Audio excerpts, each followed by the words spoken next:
Bienvenidos en Contexto, una vida práctica para vivir sanamente.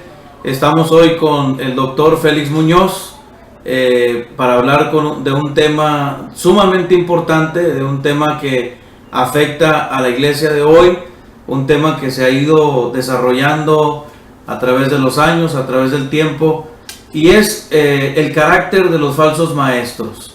Hay tantas enseñanzas ahora que afectan los fundamentos del cristianismo, que la gente está abrazando como enseñanzas bíblicas, y es importante que la iglesia no solamente estemos informados, es importante que analicemos desde el contexto bíblico qué es lo que Dios quiere para nosotros como hijos de Dios. Doctor Félix Muñoz, bienvenido a un tema sin duda, como ya lo he mencionado, importante para la iglesia de hoy.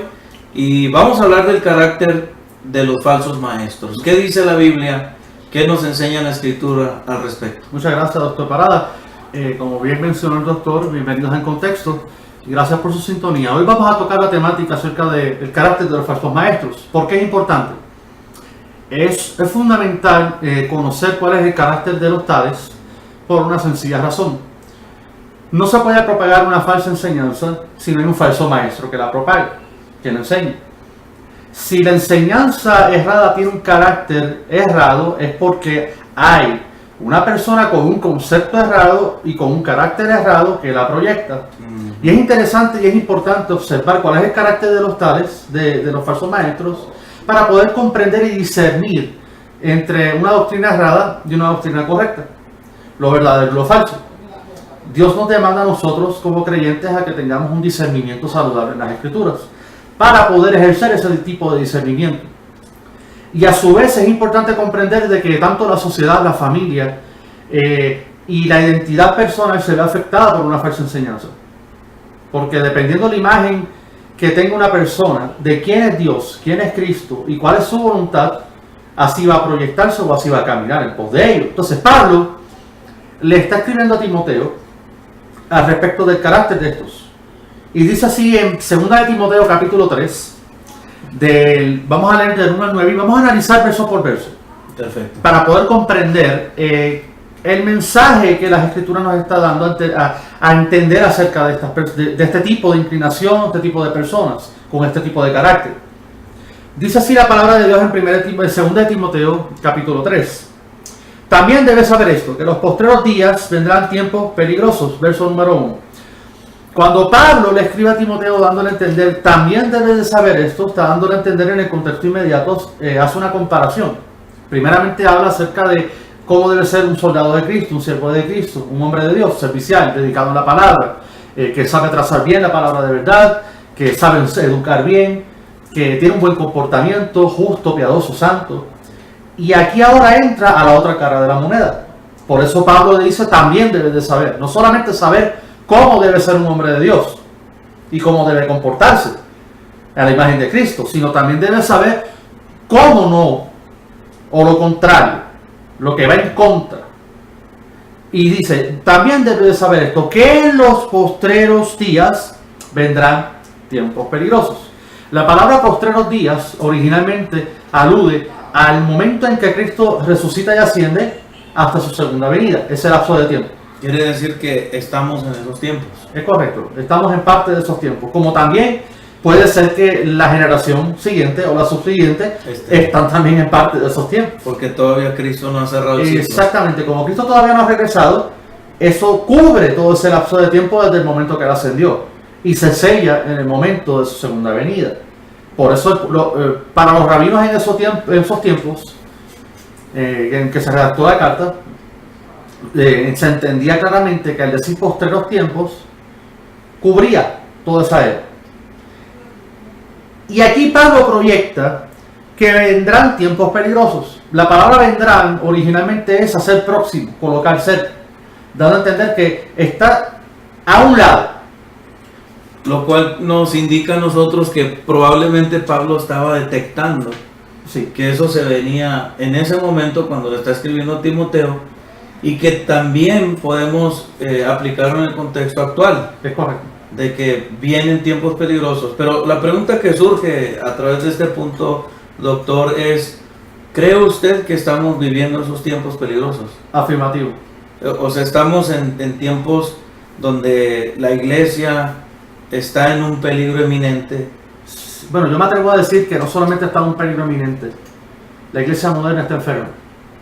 Así me atrevo a decirlo. En un contexto general. General. Por una sencilla razón. Falta de educación bíblica contextual. Si no hay una educación bíblica tal cual, organizadamente como Dios demanda en el fundamento hermenéutico, Claro. sucede lo que está sucediendo hoy. La gente, como usted dijo al principio, abraza las enseñanzas erradas pensando que son correctas.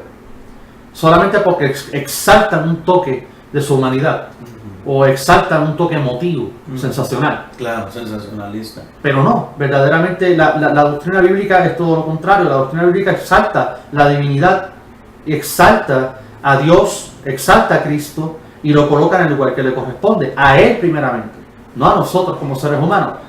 Entonces el falso maestro, si nosotros observamos, cuando dice que vendrán, que estarán próximos, y la palabra tiempos aquí originalmente verdaderamente habla de un momento exacto.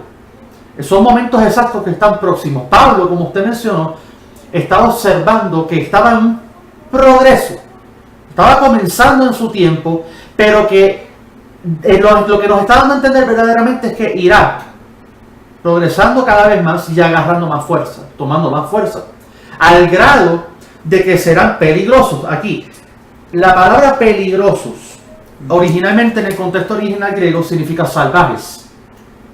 Salvajes, lo que está dando a entender es la naturaleza salvaje de los hombres.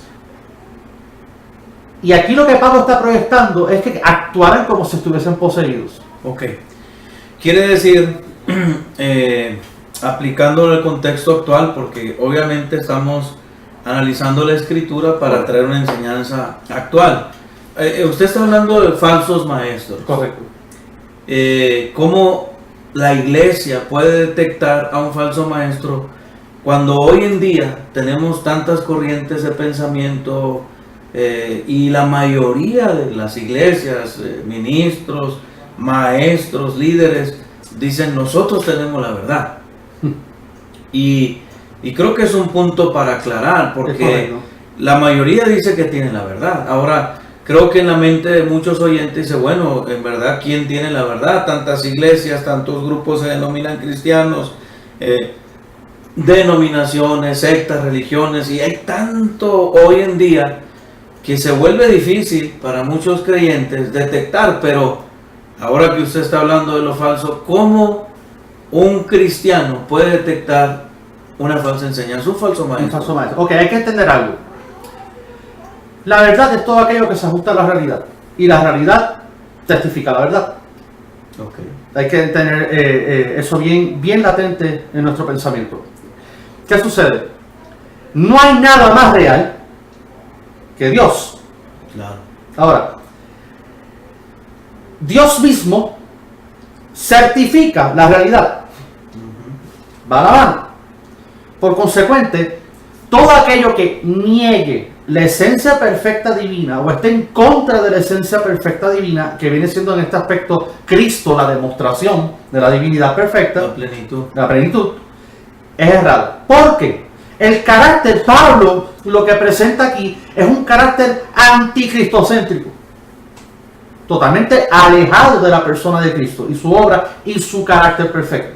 Y qué interesante, porque ahora que estamos hablando del tema de los falsos maestros que pues no se han filtrado simplemente, están permanentes dentro del cristianismo, trastornando el evangelio de Jesucristo y a la gente. Pero es muy interesante, hablando de lo falso, porque a una persona cristiana me preguntaba una vez, o sea, ¿cómo yo puedo detectar que estoy en una secta? Y una de las características del sectarismo es que hay un exclusivismo. Es correcto. Y ellos empiezan a decir a la gente, solo nosotros tenemos la verdad, solo Dios se nos revela a nosotros, porque alguien me platicaba y me decía, es que una persona me comentaba que nosotros no podemos ver las revelaciones, no podemos entender a los profetas ni a los apóstoles porque solamente a los espirituales les es revelado. Entonces, ellos sí pueden ver porque a los elegidos se les da la revelación. Los ungidos, los elegidos, a ellos sí se les da la revelación. Y me decía, y pastor, a nosotros no nos dan esa revelación. Nosotros no podemos porque según ellos no tenemos el espíritu. O ese nivel. Ese nivel. Sí, porque ahora hablamos de niveles, hablamos de dimensiones. Correcto. Se habla de todo ese tipo de cosas. Entonces se vuelve en un mundo como el que vivimos difícil para muchos creyentes detectar. Ahora, muy interesante el punto, porque Pablo está hablando de los postreros tiempos, el peligro y cómo nosotros, la pregunta es que sigue, podemos mantenernos firmes ante tanta cuestión falsa. Sí, porque aquí están las dos caras de la moneda. Está el que verdaderamente vive la verdad y la tiene, y aquel que dice tenerla. Claro. Entonces el que dice tenerla busca el exclusivismo, como usted acaba de mencionar. Hay que comprender algo. La gente tiene un malentendido en base a la unción. Bíblicamente, cuando leemos 1 Juan capítulo 2, verso 20, dice: y vosotros tenéis los ojos del Santo y conocéis todas las cosas. Lo que nos está dando a entender ahí que mediante el Espíritu de Dios nos somos educados en la persona de Cristo. Eso es unción. Un conocimiento integral de la persona, obra de Cristo de manera experimental. Eso es unción. Que yo sea conformado a la imagen de Cristo. No viene siendo una revelación mística especial, sobrenatural, de la estratosfera 15, de tal planeta, nada que ver. No, y porque hoy mucha gente se pone enfrente de otros y dice, Dios me reveló a mí, pero no te reveló a ti. Entonces ahí es donde está la cuestión de muchos creyentes, donde dice, pastor, ¿por qué a él sí le revela y a nosotros no revela? Y ese creo es una de las características importantes para detectar a alguien que es falso. Es correcto. Muy importante. Son señales. Sí, es una señal. Cuando alguien te dice, no creas esto, en vez de invitarte al análisis. Exacto. En vez de hacerte analízalo para saber en qué crees. Ok, analicemos la escritura. Exacto. No lea esto. Por ejemplo, en las sectas prohíben a la gente leer literatura que no sea de ellos. O que lo graben para que no sea puesto. Exactamente. Entonces, porque saben de antemano ya muchos de los que están dentro de los movimientos falsos que es un engaño, que es una falsedad. Y algo que me gusta llamar la atención es el sentido de juicio. Hay personas que, es que no debemos juzgar. Ok, perfecto. Cuando leemos Mateo capítulo 7, saliéndonos un poco del contexto, ¿verdad? Hermenéutico. Sí. Mateo, Jesús habla acerca del juicio, sí, pero cuando leemos toda la línea, en el verso 16 en adelante, nos manda a tener un sentido de juicio para saber diferenciar entre los perros, los cerdos y los creyentes verdaderos. Así es. ¿Quiénes son mis hermanos en la fe? ¿Quiénes son los perros y los cerdos, que eran considerados animales inmundos? Incluso los perros eran ratas para los judíos. Lo está dando a entender el carácter errado de los seres humanos, las inclinaciones del verdadero y el falso. Entonces nos manda a tener un sentido de juicio común, no de prejuicio, sino tener evidencias. De sentido común. Sentido común con evidencia. Y Pablo aquí está proyectando lo mismo. ¿Cómo yo puedo conocer una persona que verdaderamente es un falso? Comparándolo con la persona de Jesús en un aspecto. Si va al contrario, es falso. Por eso Pablo en el verso 2 dice, más adelante, claro, habrán hombres amadores de sí mismos, ególatras. Entonces Pablo ya entra a lo que estamos hablando, características de un falso maestro. Contraria a Cristo. Cristo fue claro cuando dijo, yo no vine a ser servido, vine a servir. Y una persona que sirve es desprendida, no piensa en sí, piensa en todos. Entonces muy interesante el contexto en el que Pablo nos habla, porque habla de hombres amadores de sí mismos. Entonces, ¿qué tan peligroso puede ser que un líder empiece a decir, me merezco? Ahora me merezco una casa en un lugar exclusivo, merezco un carro y merezco, y entonces, como usted dijo, ególatras, amadores de sí mismos. Piensan solamente en sí. Bueno. Y Cristo fue claro cuando dijo a los discípulos, vayan, prediquen las buenas nuevas, no lleven capa, alforja, bolsa, no lleven absolutamente nada, para que se identificaran con la necesidad de los demás, fueran serviciales. Entonces, este tipo de falso maestro es totalmente errado al carácter de Cristo. O sea que ahora está todo enfocado en algo material, en Para mí. Sí, entonces ahora puedo yo entender que lo que una persona necesita, según el criterio de un falso maestro, es encontrar la felicidad temporal en sí mismo. Es correcto, no en él. Es muy importante. Que es muy importante. Entonces dice amadores de sí mismos, avaros, que originalmente significa amantes al dinero. Amar el dinero. Son personas que aman el dinero. Y aquí hay un punto importante. En esta misma carta más adelante Pablo dice que el principio de todos los males es el amor al dinero. Y qué interesante la cuestión del dinero. Porque también hay que aclarar, ¿verdad? Porque muchos creyentes piensan y generalizan y dicen, no, es que donde están pidiendo dinero ya están estafando a la gente. No hay que entender que el dar es un principio. Es correcto. Ahora, ¿por qué hablamos del dinero? Porque obviamente es un tipo de cambio en la actualidad. Antes era otro tipo de sistema que se utilizaba para hacer los trueques. Exactamente. En los intercambios por no efectivo, sino por los materiales, por yo te doy arroz, tú me das frijol. Exacto.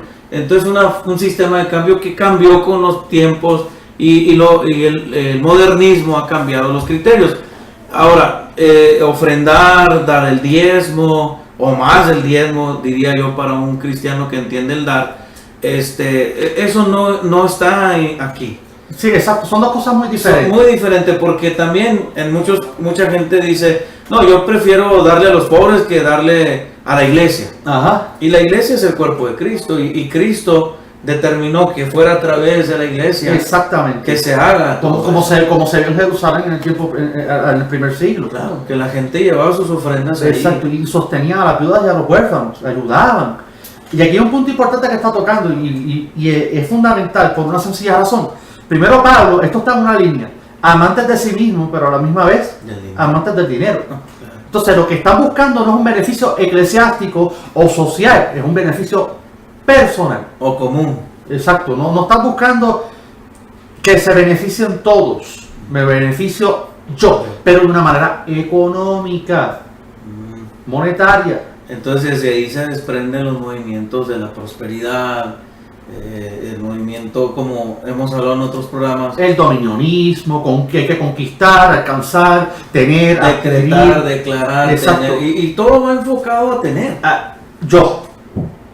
Y no se percatan que eso es una naturaleza totalmente adámica, no cristocéntrica.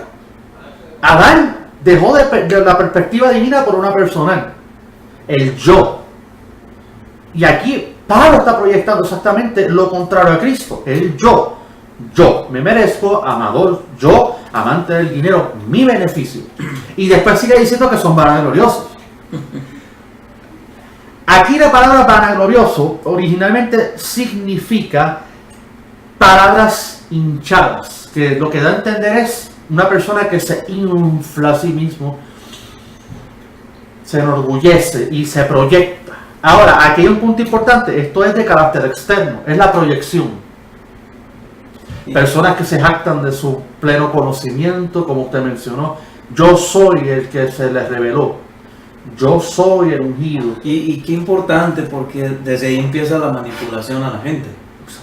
Ahí empieza, cuando tú empiezas a escuchar a una persona que te está diciendo, bueno, es que Dios me lo dio a mí, Dios me dijo a mí, y esto es lo que vas a hacer, ya está la manipulación. Ya empezó. Sí, porque por ejemplo, aún desde los púlpitos, cuando nosotros utilizamos un púlpito para enseñar, y entonces estamos diciendo a la gente, si usted no da, entonces Dios le va a maldecir su economía. Si usted no da, usted se va a enfermar. Si usted no da, se le va a ponchar el carro. Si usted no da, se le va a acabar el gas de su Miren a casa. mí lo próspero que soy, Exacto. lo bendecido que soy, porque doy y manipulan a la gente. Y entonces el principio de dar no está basado así. No.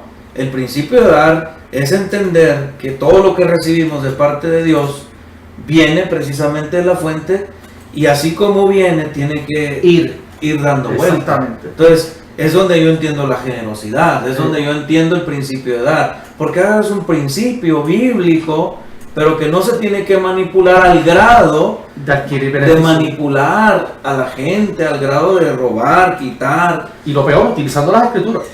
distorsionada. Exacto, distorsionando. Es como digo, porque la verdad no se puede distorsionar, pero la idea que la gente tenga sobre la verdad sí. Claro, la perspectiva. La perspectiva que tenga la gente. Entonces, este tipo de falso maestro no solamente es vanaglorioso, que es de aspecto externo, lo que demuestra, sino que también son soberbios. La palabra es arrogante originalmente, son personas arrogantes, altivos, altaneros. Sí, recuerdo a una persona que ya no quería que le dijéramos hermano. Pastor, licenciado, doctor, fundador y todos los títulos y al final el nombre. Wow. Y esto nada más es para dar un ejemplo. No es que estamos en contra de los títulos. No, para nada. Porque pues todos hemos buscado estudiar, Exacto. prepararnos y es un resultado del esfuerzo también de la preparación. Pero creo yo y entiendo que es importante más que el título, el nombre, porque a mucha gente le gusta el profeta, el apóstol, vaya títulos aún, el líder, el diácono, pero nadie quiere ser servidor. Nadie quiere que le digan, aquí está el servidor fulano de tal. Exacto. Y realmente Cristo nos llama al llamado, es que la aspiración más grande de un creyente es ser un sirviente. Inútil. De pilón. Es inútil. Mira qué interesante. Aquí soberbios es de carácter interno. Vanaglorioso es de carácter externo. Entonces, una persona vanagloriosa no puede proyectar sus palabras hinchadas si internamente no sufre de un estado arrogante. Ya es soberbio. Porque es una proyección interna que tiene una expresión externa. Entonces, Pablo aquí está tomando y dando a entender a ambas partes, no solamente el asunto interno del falso maestro, sino también el externo. Claro. Lo está sacando en su ser integral completamente. Y luego dice, blasfemos. La palabra blasfemos originalmente es insultantes. Son personas que no tienen respeto a los demás.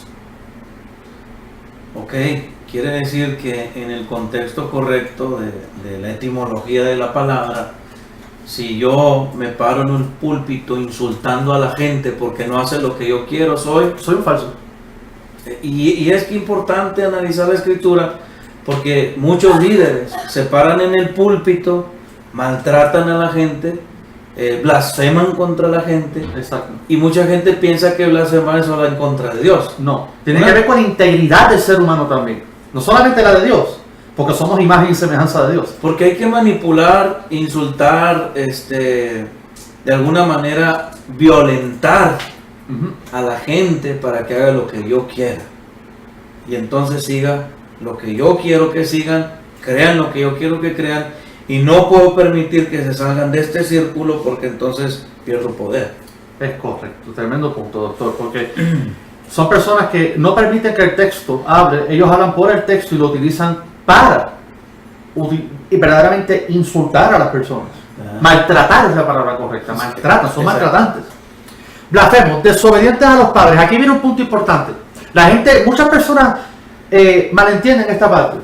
Es que son personas que no honran a sus padres, a su padre y a su madre. No tiene nada que ver con eso. La terminología que Pablo está utilizando en desobedientes a los padres en esos tiempos se entendía que eran personas rebeldes.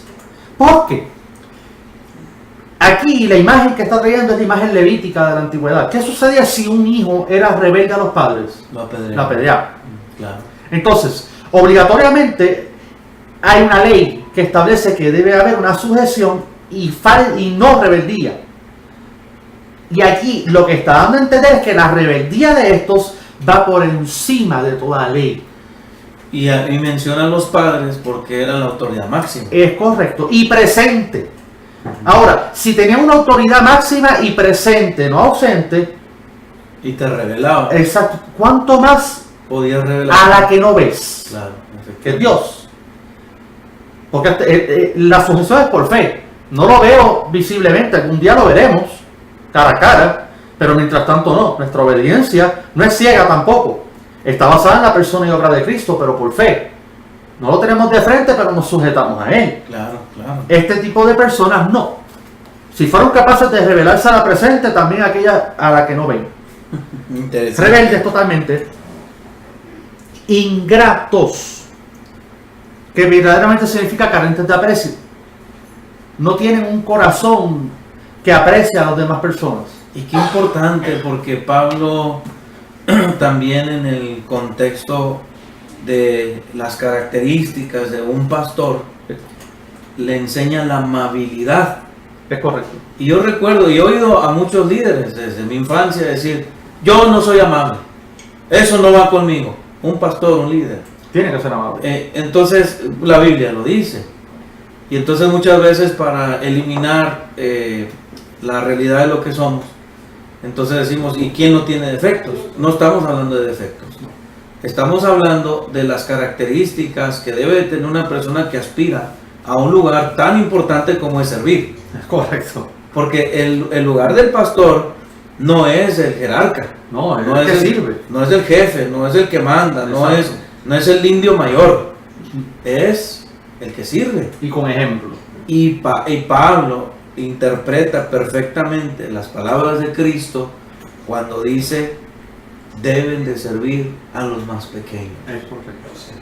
Que quiere decir que el pastor, el presbítero, el supervisor debe de estar para servir. Amén.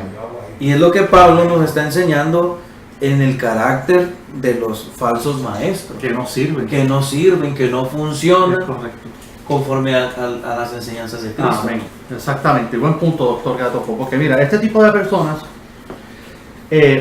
además de ser personas ingratas, que son carentes de aprecio, ¿no? Como bien mencionamos, son impíos. La palabra impíos son irreverentes originalmente. Entonces, no, reverencia originalmente significa amar lo que Dios ama y rechazar lo que Dios rechaza. La gente piensa que reverencia es solamente tener una inclinación temerosa. Va mucho más allá. Es inclinarme a lo que Él se inclina y rechazar lo que Él rechaza. Pues este tipo de personas hace todo lo contrario.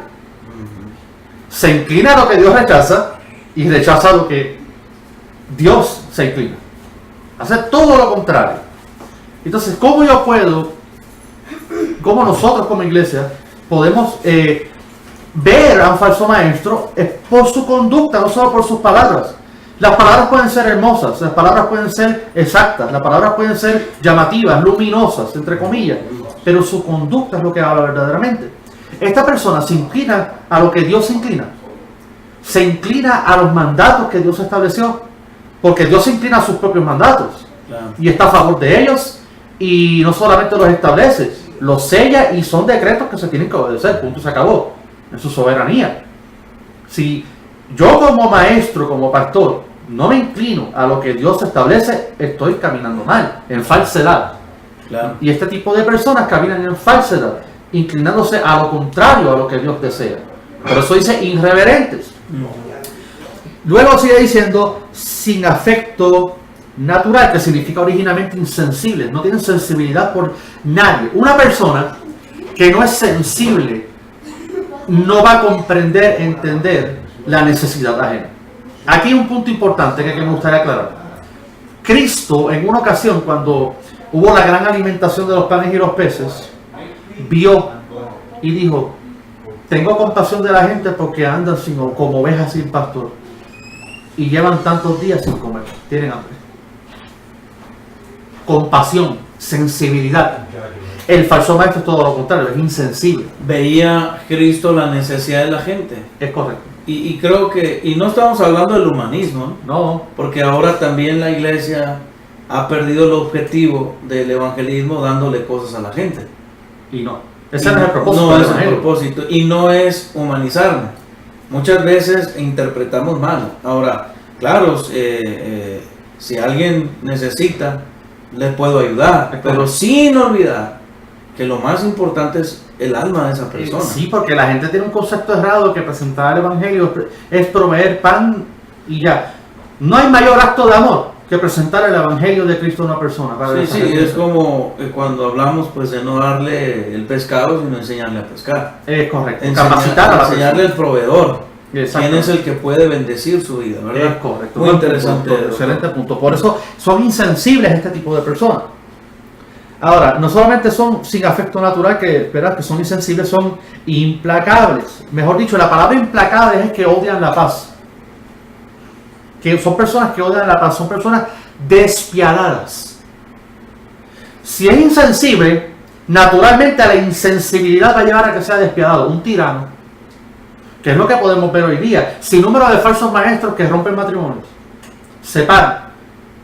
Yo una vez escuché a un ministro, entre comillas, de aquí mismo de la ciudad donde usted y yo estamos pastoreando, decirle a un matrimonio: tú no creces por culpa de tu esposa. ¿Ah? Qué despiadado es eso, cuando Dios nos llamó a la unidad matrimonial y familiar. E independientemente de todo. ¿Cómo tú te atreves a decir que el llamado ministerial de esa persona en su servicio eclesiástico va por encima de su llamado familiar, institucionado por Dios, establecido por Dios? Es imposible. Y que la institución primera es la familia. Es la familia. Claro. No podemos poner una cosa por encima de otra, la familia es primero. Entonces una persona despiadada no va a tener el sentido común de establecer una unidad, al contrario, una separación, porque no es sensible y a su vez va a proyectarlo para con los demás. Porque cuando una persona, por así decirlo, es separada, rompe vínculos o vive mediocremente, como dicen los falsos maestros, el que proyecta la falsa enseñanza siempre va a estar por encima. Y siempre la persona que le gusta el control, le gusta estar siempre por encima de los demás. Es correcto. Y un falso maestro siempre quiere estar manipulando a los demás. Y estar sobre. Y esa es una característica de los falsos maestros, como es lo que usted nos está mencionando hoy, ¿verdad? Si notamos, sigue diciendo las Escrituras, que a su vez de ser implacables son calumniadores. La palabra calumnia claramente se entiende que es personas que levantan falsedades para proyectar sus supuestas realidades. Claro. Pero no solamente son calumniadores, son intemperantes. La palabra intemperante significa sin dominio propio. Y aquí hay que aclarar. Uno de los frutos, bueno, del fruto, porque no son los frutos, Del fruto del Espíritu. una de las características del fruto del Espíritu, según Gálatas capítulo 5, es dominio propio. Y es un resultado de lo que nos va dando el fruto del Espíritu, ¿no? Que empieza con el amor y termina con la templanza. Exactamente, la templanza. Ese dominio propio es parte. Entonces aquí yo puedo ver lo que Judas mismo en su carta dice: sensuales que no tienen al Espíritu. Aquí esto es fundamental. Una persona sin dominio propio es una persona que no proyecta la vida divina en él, la naturaleza de Cristo. Por consecuente, está contraria a Cristo. Cristo tenía dominio propio. Claro, efectivamente. El dominio propio nos quita el ser intemperantes. Y aquí me gustaría aclarar algo. La gente piensa que dominio propio solamente es en área sexual. No. Dominio propio significa verdaderamente en la inclinación a todo aquello que viola la ley divina. No solamente la sexualidad, la mentira, las falsedades, el amor al dinero, los hurtos, asesinatos, cualquier tipo de violación a la ley divina. Muy importante, ¿no? Porque a la gente siempre categoriza. Hacer mitotero, ¿verdad? Bochinchero, como dicen en mi país. A una persona chismosa, que refrene su lengua, porque vive sujeto al Espíritu y tiene dominio propio. Claro. Entonces, eso tiene que ver con toda la ley, con todo lo que especifica la ley divina en todo el consejo de Dios, no solamente la sexualidad o ciertas cosas. El falso maestro no tiene dominio propio, va a estar inclinado al pecado. Definitivamente. Entonces, sigue diciendo las Escrituras, intemperantes, crueles, que la palabra cruel significa que son bestias. Pablo lo que está proyectando aquí es como una bestia indomable ataca y devora a su presa. Cuando vemos una bestia hambrienta, indomable, que no se ha domado todavía, ¿qué hace? Devora a su presa de manera cruel, la hace trizas, la despedaza, es la palabra correcta. Pues aquí lo que está proyectando es que el falso maestro, no solamente con sus enseñanzas y sus inclinaciones, sino con todo lo que esa persona proyecta, despedaza a aquel que le sigue. Y si seguimos observando, dice que son aborrecedores de lo bueno, mejor dicho, sin honra. No tienen honra, no son personas honrosas. Una persona que ama lo bueno es una persona que tiene honradez, pero en este caso es todo lo contrario, no tienen honra alguna, por consecuente no son confiables. Y qué interesante ver definitivamente en este análisis, o una breve exégesis, podríamos decir, Exacto. del carácter postrero de los hombres, ¿verdad? Es correcto. Como es lo que estamos hablando, doctor. Definitivamente el tema es bastante profundo, bastante de dónde tomar. Lamentablemente el tiempo se nos ha acabado otra vez, pero vamos a hacer una segunda parte del tema para poder seguir desarrollándolo, ya que creo que muchos oyentes necesitan recibir esta palabra, este mensaje, este exégesis, tal vez breve, pero que está clara, que está práctica, que está entendible. Amén. Hermanos, agradecemos a cada uno de ustedes su sintonía. Les invitamos que a través de las redes sociales, a través de Facebook, a través de YouTube, usted comparta estos videos. Sabemos que de alguna manera hay alguna persona o personas que van a ser edificadas y bendecidas.